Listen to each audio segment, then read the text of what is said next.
interview দিতে যাবেন তখন টেস্ট সম্পর্কে আপনারা জিজ্ঞেস করবে কি কি টেস্ট হয় এবং সেই টেস্টগুলোর কাজ কি কি কারণে টেস্ট করান লাগে এটা অনেক ইন্টারভিউতে আপনি পাবেন আমি একটু রেস্ট দিচ্ছি সেই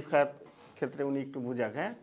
আপনারা দেখেন আপনি নোট করেন কি কি টেস্ট হয় বেসিক টেস্টগুলো কি কালার ফাস্টনেস কেন লাগে সিঙ্কেজ টেস্ট লাগে কেন এখানে আর একটা লেখেন নাই কম্পোজিশন টেস্ট এটা খুব ইম্পর্টেন্ট ওইটা বলে দেন যে কম্পোজিশন টেস্ট আসলে জানা হয় যে যদি কম্পোজিশন টেস্ট জানা হয় সাধারণত পলিস্টার ফেব্রিকের ক্ষেত্রে কত পার্সেন্ট পলিস্টার আছে কত পার্সেন্ট কটন আছে মানে এটা সিবিসি ফেব্রিকের এটা জানার জন্য কম্পোজিশন টেস্ট করা হয়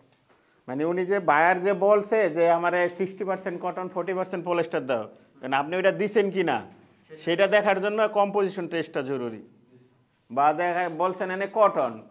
কটনের জায়গায় আপনি হচ্ছে আবার সিবিসি ঢুকাই দিচ্ছেন কিনা আপনি কেমনে বুঝবো ফেব্রিক ধরে তো আর বুঝতে পারবে না কম্পোজিশন টেস্ট করে দেখবে অনেক সময় লেকড়ার ক্ষেত্রে লেকড়া টেস্ট করা হয় যে দেখা যাচ্ছে যে লেকড়া 5% দেওয়া আছে দেয় না 3% দিয়ে দিছে ওই সময় একটা কেমিক্যাল আছে সেটা দিয়ে লেকড়া টেস্ট করা হয় 90 টেম্পারেচার কম্পোজিশন টেস্টটা কি বুঝছেন সবাই